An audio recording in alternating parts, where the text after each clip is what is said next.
Hi, my name is Nellie Smirno. Today I got an email. I'm on a lot of email lists, and to be honest with you, I don't even know who this person is, but I received an email, a heartfelt email from a man who was talking about a close friend of his who had just found out that she had cancer. He showed a picture of her. She's young and bright, vibrant and full of health, and 2 weeks ago she found out that she has stage 4 cancer. And it brought back memories to me 11 years ago when I was diagnosed with cancer. It was a very different scenario. It was just stage 1. It was caught early on. And here I am 11 years later and doing fine. But it brought back all those memories, the terror that comes from having a cancer diagnosis. It's terrifying. You hear the words and you say, me? Me? You know, are you kidding? Because when you're diagnosed, at first, you have no idea also how far and if it's spread and how advanced it is. So it's terrifying. And 11 years later, what I remember being the hardest thing to do after I got the diagnosis was telling people that I loved, that I had cancer, because it broke a lot of people's hearts, you know. That was really hard. So today I was sitting here thinking, what could I do to the millions of people out there who either are dealing with cancer or have a loved one who is dealing with cancer?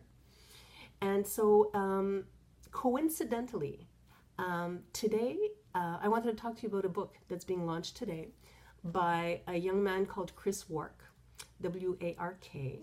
And coincidentally, his book is launching today. I heard about Chris Wark many years ago, and he has a website, chriswark.com. I will post a link.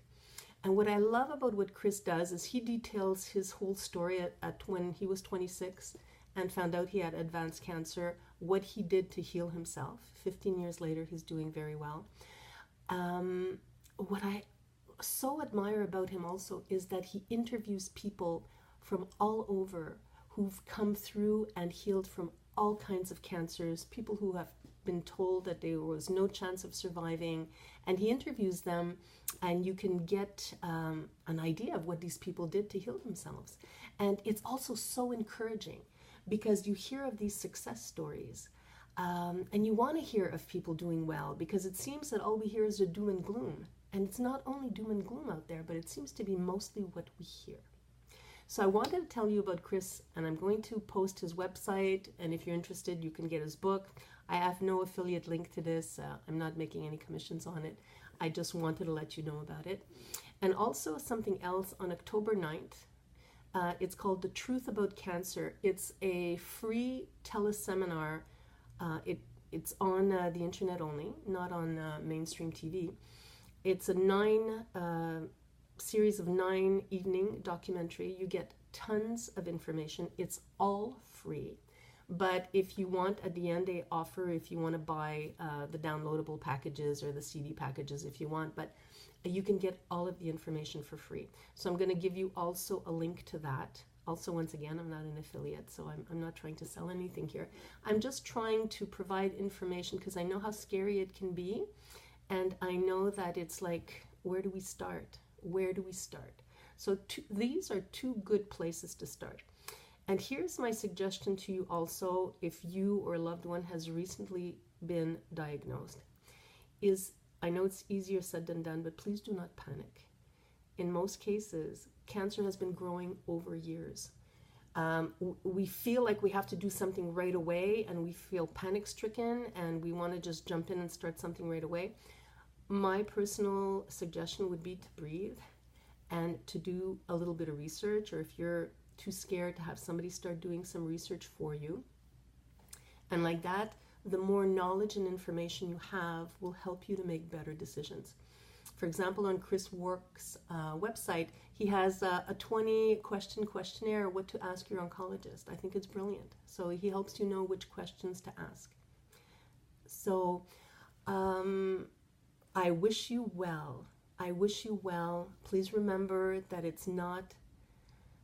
cancer is not a death sentence. It's not an automatic death sentence. It's not. Many people are surviving. So you have to keep reminding yourself of that. And also I suggest that you just stay away from the negative information. Don't start Googling what are the statistics for your type of cancer. It's just a number. It doesn't mean it's you. You know, Google instead survivors of such and such a type of cancer. I think anything positive that you can put in, please do so. I think that will be much, much, much more helpful to you. And so I send you blessings, I send you encouragement, I send you my love.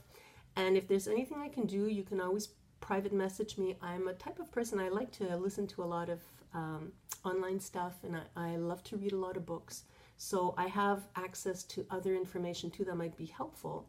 If you just have a question, if I can be of help, I'll do my best. I don't promise you I can have an answer, but if I can, I would be more than happy to do so. So I wish you well, and today, just in case you see today is September 25th. So September 25th is the day Chris Wark's book came out, and October 9th is when the Truth About Cancer series begins. I wish you well. Thank you. Bye.